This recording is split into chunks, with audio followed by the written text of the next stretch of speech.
बहनों और भाइयों, बिहार की धरती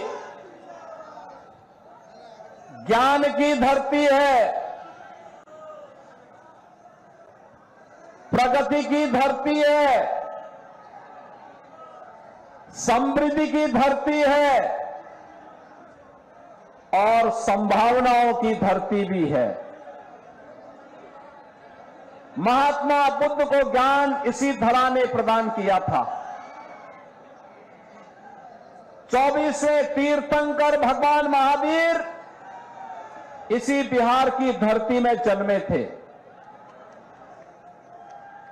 देश के पहले राष्ट्रपति डॉक्टर राजेंद्र प्रसाद जी की जन्मभूमि भी बिहार है। और बहनों और भाइयों, ये बिहार की धरा है जिसने लोकनायक जयप्रकाश नारायण को जन्म दिया।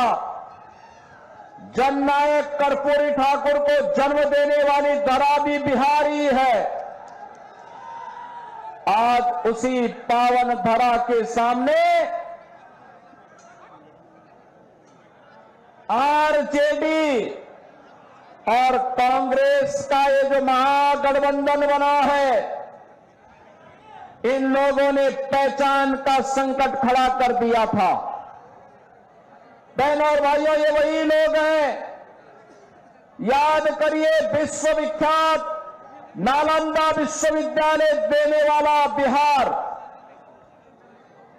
आचार्य चाणक्य और आर्यभट्ट को देने वाला बिहार, चंद्रगुप्त मौर्य के नेतृत्व में भारत के स्वर्ण युग को लाने वाला बिहार, कांग्रेस और आरजेडी के कारण पहचान के संकट के दौर से गुजरा था। ये वही लोग हैं। अब याद करिए अपने गौरवशाली अतीत को। नालंदा विश्वविद्यालय में दुनिया पढ़ने के लिए आती थी। कहते हैं नालंदा विश्वविद्यालय में दुनिया की आबादी कम थी, लेकिन एक साथ 10,000 स्नातक पढ़ करके निकलते थे नालंदा विश्वविद्यालय से। और बहनों और भाइयों, दुनिया को नालंदा विश्वविद्यालय का गौरव देने वाला बिहार, ये लालटेन की धुंधली लाइट में पहचान के लिए मोहताज हो गया।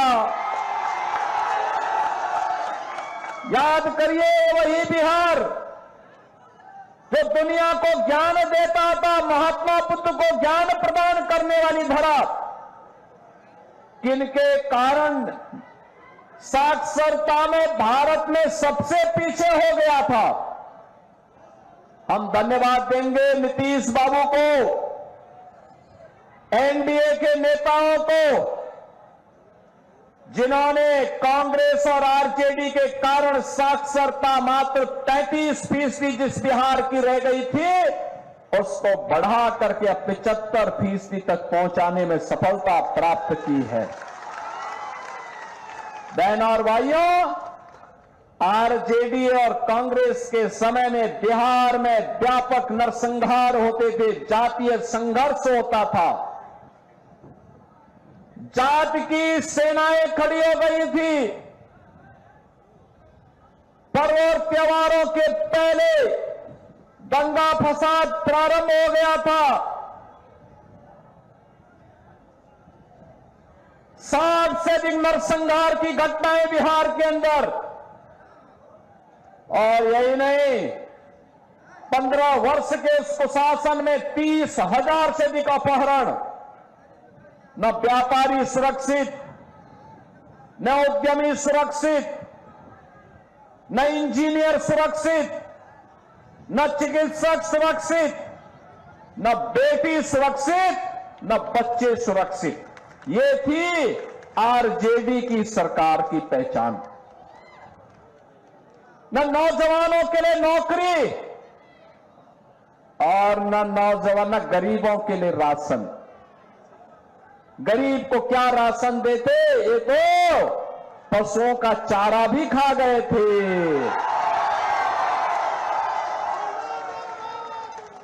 ये नौजवान को नौकरी क्या देते? अरे ये तो आपकी नौकरी के नाम पर आपकी जमीन को भी हड़प जाते थे।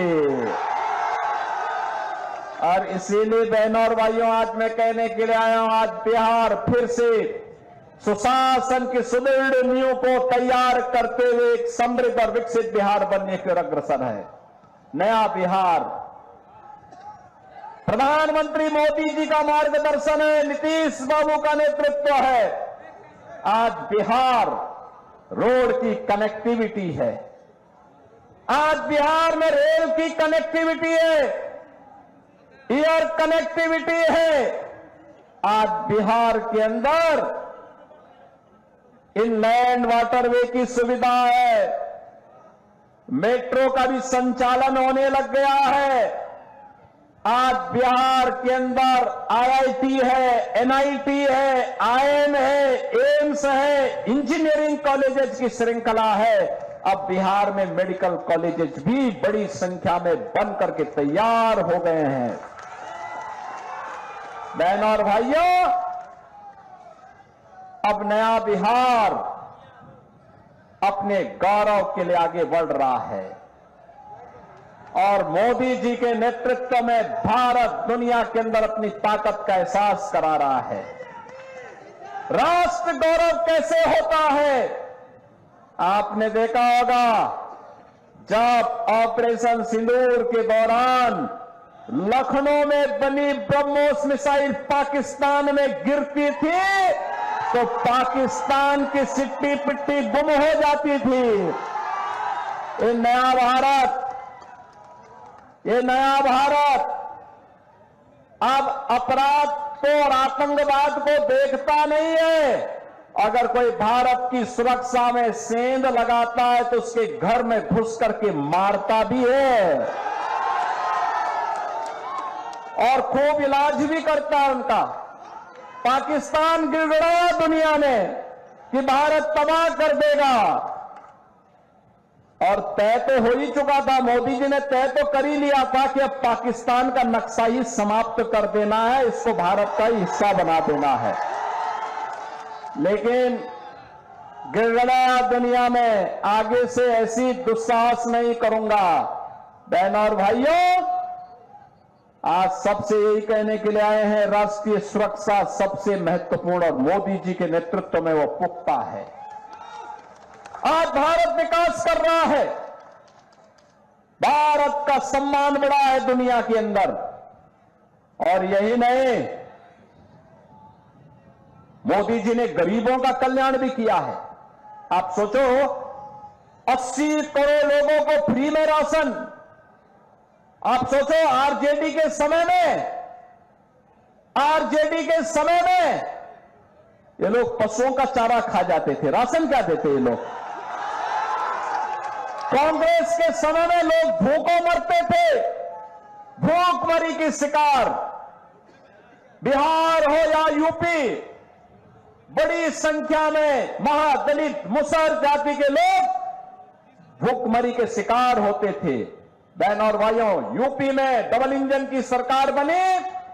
मैंने अनिवार्य रूप से कहा, हर मुसहर जाति के व्यक्ति को एक आवास जरूर मिलना चाहिए, उसको जमीन का टुकड़ा जरूर जमीन मिलनी चाहिए, उसको पेंशन की सुविधा मिलनी चाहिए, उसके लिए सड़क चाहिए, उसको रोजगार की व्यवस्था भी देंगे। आज हमने वहां पे सभी लोगों को सभी प्रकार की सुविधाओं से आच्छादित कर दिया।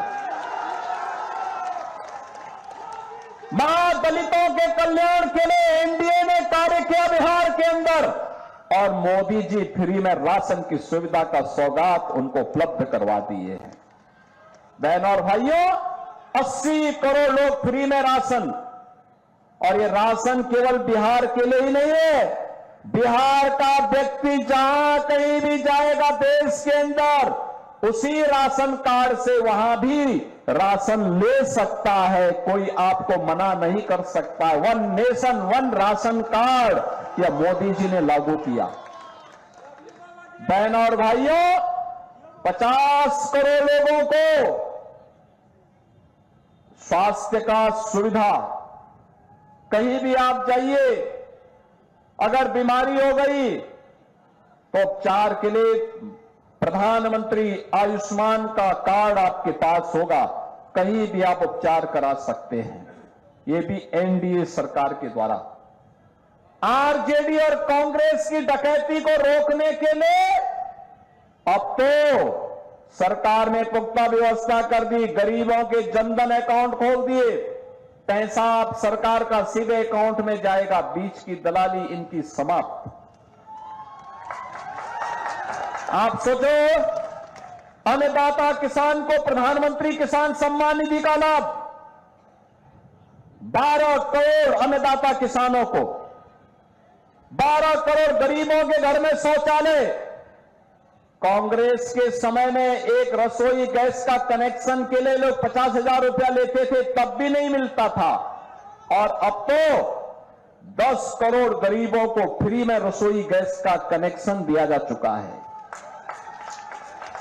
4 करोड़ गरीबों के आवास बन चुके हैं, और बहनों और भाइयों 3 करोड़ लोगों को फ्री में बिजली के कनेक्शन उपलब्ध करवाए गए हैं।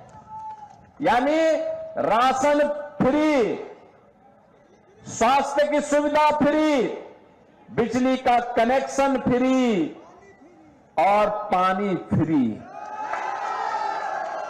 बहनों और भाइयों, ये है, और बिना भेदभाव के सबको मिला।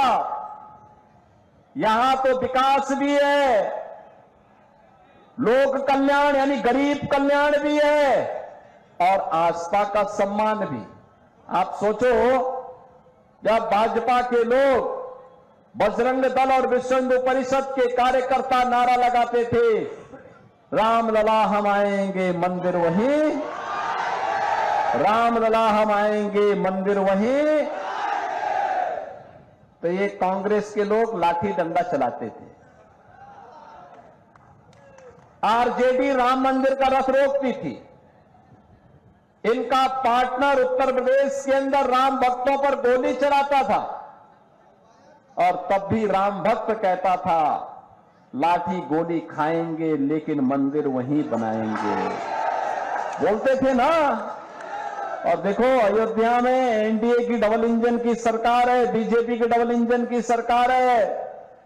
अयोध्या में राम मंदिर बन गया ना, भव्य राम मंदिर, दुनिया का सबसे बड़ा मंदिर, सबसे बड़ा मंदिर अयोध्या में बन चुका है बहनों और भाइयों। और अयोध्या तो अब दुनिया का एक ऐसा तीर्थ हो गया है। पिछले वर्ष 6 करोड़ श्रद्धालु आए थे अयोध्या में। अब कोई अयोध्या जाएगा तो उसको लगेगा दुनिया की सबसे सुंदरतम नगरी है ये, सबसे सुंदरतम नगरी। और अगर अयोध्या में रामलला विराजमान है तो माता जानकी भी मंदिर में विराजमान है, बजरंगबली भी है। और उसी अयोध्या में इंटरनेशनल एयरपोर्ट का नामकरण मोदी जी ने महर्षि वाल्मीकि के नाम पर किया। निषाद राज के नाम पर उसी अयोध्या में रेन बसेरा का नामकरण हुआ। और जहां श्रद्धालुओं को, भक्तों को प्रसाद मिलता है, उसका नाम है सबरी माता के नाम पर। बहनों और भाइयों, अगर अयोध्या में रामलला का मंदिर, तो सीतामढ़ी में माता जानकी का भी भव्य मंदिर एनडीए की सरकार कर रही है, बना रही है। बहनों और भाइयों, विकास भी है, विरासत भी है। तो अयोध्या को, सीतामढ़ी को जोड़ने के लिए 6155 करोड़ रुपए का एक नया मार्ग कॉरिडोर के रूप में हम लोग विकसित कर रहे हैं इस समय। अब क्या नहीं है बिहार के लिए, सब कुछ है। बस सुशासन की सुदृढ़ नींव पर एक मजबूत इमारत का निर्माण करके समृद्ध और विकसित बिहार के निर्माण को आगे बढ़ाना है। और इसीलिए हम लोग आए हैं। यह कार्य सुरक्षा के माहौल में होता है। कोई पेशेवर खानदानी माफिया और अपराधी अगर जीत जाएगा तो अपने परिवार के बारे में सोचेगा, लेकिन अगर एनडीए की सरकार बनती है, एनडीए का प्रत्याशी जीतता है, तो बिहार के बारे में सोचेगा, विकास के बारे में सोचेगा। और इसीलिए यूपी में तो मैंने बुलडोजर चला चला करके इन माफिया और अपराधियों का ऐसा पस्त किया है, ऐसा पस्त किया है। यूपी में माफिया और अपराधी, उसकी हड्डी पसली हमने बुलडोजर से रौंद करके उसको पस्त किया है और नौजवान को रोजगार देकर के उसको मस्त किया है उत्तर प्रदेश के अंदर। और इसीलिए यही कहने के लिए आए हैं, ये नौजवान को रोजगार और नौकरी देकर के मस्त बनाने का काम केवल एनडीए कर सकती है और माफिया और अपराधी को पस्त करने का काम केवल एनडीए कर सकती है। ये पेशेवर खानदानी माफिया और अपराधी नहीं कर सकते। ये लोग आएंगे, बड़े बड़े वायदे करेंगे, सत्ता में आने के बाद सब भूल जाएंगे और फिर बिहार के अंदर वही जंगल राज जो 2005 के पहले होता था, यही ये लोग करेंगे। इसलिए बहनों और भाइयों, इनको मौका नहीं देना है, ये गलती कभी नहीं करना है। और इसीलिए एनडीए ने जीतन राम मांझी जी की पार्टी से यहां पर अपने योग्य प्रत्याशी रोमित कुमार को अपना प्रत्याशी देकर के आपके बीच में उतारा है और मैं उनके समर्थन में आपसे अपील करने के लिए आपके बीच आया हूं। रोमित कुमार को अपना समर्थन देंगे ना? आप लोगों का आशीर्वाद मिलेगा ना? सभी लोगों का, सभी लोग, जहां तक मेरी आवाज जा रही है वहां तक, पीछे सड़क में, छत के ऊपर, इधर उधर, पीछे, सभी लोगों का आशीर्वाद मिलेगा ना? सभी लोग इनको आशीर्वाद देंगे, भारी बहुमत से विजयी बनाएंगे। यहां पर आरजेडी और महागठबंधन के प्रत्याशी की जमानत जब्त करेंगे। उनको बोलना है, जब जेल में रहो, जेल में जाओ, जेल की हवा खाओ, जनता के वोट को बर्बाद मत करो, ये बोलोगे ना? अपने वोट की कीमत को समझो। और बहनों और भाइयों, एनडीए के प्रत्याशी श्री रोमित कुमार को भारी बहुमत से विजयी बना करके बिहार विधानसभा में भेजो। आपका यह विधानसभा क्षेत्र भी, अग्रणी विधानसभा क्षेत्र भी विकास की नई ऊंचाइयों को प्राप्त करते हुए दिखाई देगा। और उस विकास के लिए श्री रोमित कुमार को भारी बहुमत से विजयी बनाने की अपील करने के लिए मैं आज आपके बीच में आया हूं। आप सबका आशीर्वाद मिलेगा ना? सबका? तो मेरे साथ बोलेंगे, भारत माता की, भारत माता की जय श्री राम, जय जय श्री राम।